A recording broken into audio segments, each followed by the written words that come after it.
What's up everyone, my name is Zarbral and welcome to my guide on hunting down Quu Domi the Gallant.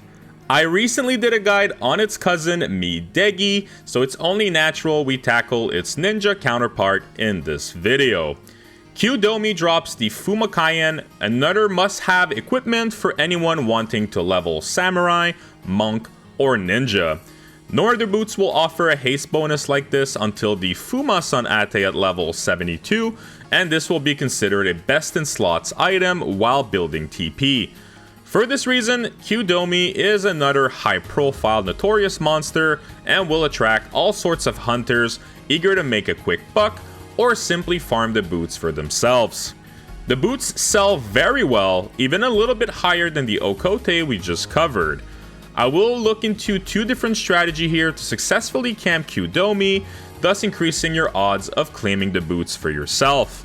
Little disclaimer here, if you've watched my Midegi guide, you will find this one to be quite similar, if not identical to the last one. For ease of communication though, I will assume you have not watched my other guide and will repeat the strategies here in this video.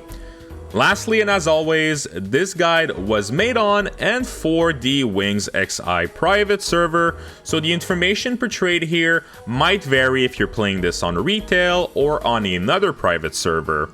With all of the disclaimers out of the way, let's jump right into the video.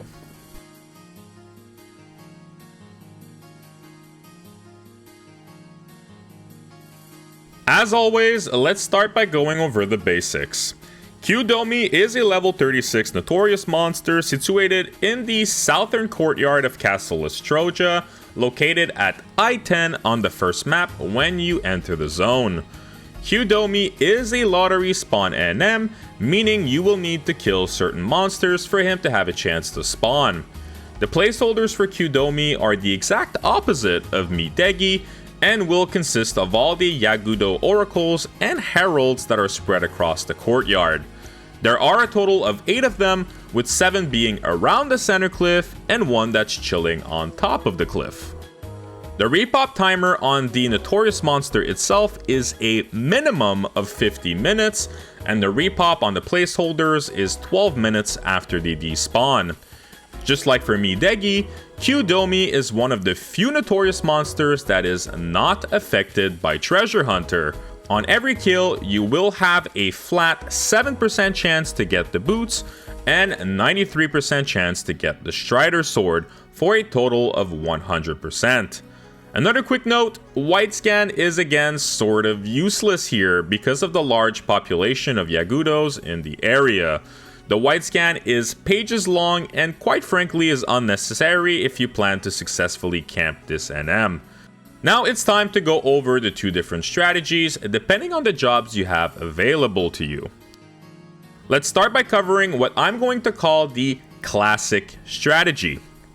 This one is achievable on literally any job that's high enough not to get dumpstered by the mobs in the area. This will simply consist of killing all of the placeholders one by one around the room while keeping an eye out for repops. The heralds and oracles can be a little bit annoying to kill, especially the heralds because of Utsusumi, and even the spells from the elementals like choke will wither you down slowly but surely. For this reason, I recommend bringing Dancer as a support job if you can to heal the status effects while giving you some self-sustain throughout the process. If your level is on the lower side, try and avoid the links to make sure that your TP is used to dispatch of them quickly versus being used on walls to keep you alive. Repeat this process until they are all dead. From there, you can run around the center pillar to keep an eye out for the first repops. If you have competition, I highly recommend waiting on all 8 of the placeholders to respawn, as you might be stuck in a fight while Quu Domi decides to show up, making you lose the opportunity to win the claim. While you wait on repops, you can also kill pretty much everything in the room, as both the crawlers and crabs will have valuable drops for you to sell on the auction house and even to NPCs. Even the drops from the Yagudos can be sold to the NPCs for some decent change. This is a great advantage of this camp, as you are able to farm some valuable items while you camp the NM, making it worth your time even if you get unlucky on the drop. Keep in mind, while Treasure Hunter is completely useless on the NM, it is actually quite useful to maximize your drops in the process, so doing this on Thief definitely has its advantages. Now let's go over the second strategy, which I'm going to call the Area of Effect method. This will simply consist of using some form of AoE ability or spell to dispatch of all 8 placeholders at once. I personally did this on my Black Mage, but I'm pretty sure this is doable on other jobs like Red Mage, Scholar, and potentially Blue Mage. You essentially just want to grab everything around the room and bunch them up in a nice little bundle, and then spam some AoE spells until they die. I do recommend setting up with defensive spells before attempting this, as the combined attacks and spells from the mobs can be a little bit scary, even to a level 75. Stone Skin, Spikes, and Blink are all very useful in this scenario. Once you start pulling them, try your best to avoid extra aggro and run around the pillar to kite them. Don't forget to also pull the one that's on top of the hill. One very annoying thing is that the heralds will focus on staying away from you while spamming a ranged attack. For this reason, once everything is pulled, I kinda try to manipulate the mobs by going closer to the heralds, so my Aga spells will hit everything and not just part of the placeholders. Once everything is set and in place, I'll use my strongest Aga spells until none of them is left standing. The big advantage here is that all of the Yagudos will repop at the same time. While this doesn't sound like much, it's actually huge, because now I don't have to constantly circle around and keep my attention to the screen, as I know nothing will pop for the next 12 minutes. Once the repops are due, everything will spawn at once, making it extremely simple to see if Quu Domi spawned. If all 8 placeholders are up, I'll repeat this until I get the pop. The big downside to this strategy is I'm somewhat forced to use the downtime to refresh my mana, and farming additional drops won't be as nearly as efficient as in the classic method. I like to use this strategy especially if I'm multitasking and I don't want to have my constant attention on the screen looking at repops.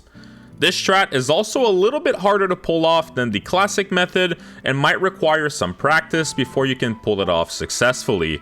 Last tip here, bringing echo drops is very useful, as some of the elementals will cast silence, which is very scary, forcing you to kite them as much as possible until you can cast again. Well, there you have it, guys. Just like Midegi, this notorious monster really does suck to farm. I don't know if I'm just unlucky, but I only got 1 drop out of 90 plus kills, and that happened way before I even started making guides on the platform. To make your life easier, try and coordinate with fellow players to share this camp along with Midegi if possible. Often I would send a tell to a player I'd see in the zone just to make sure we wouldn't overlap on the same notorious monster. The experience here is already pretty bad, and nothing makes it even worse than camping this for hours only to lose the claim to someone else. If you enjoyed the video, you know what to do. Don't forget to give it a thumbs up and consider subscribing to my channel for more content coming in the near future. Thanks a lot for watching, and happy hunting.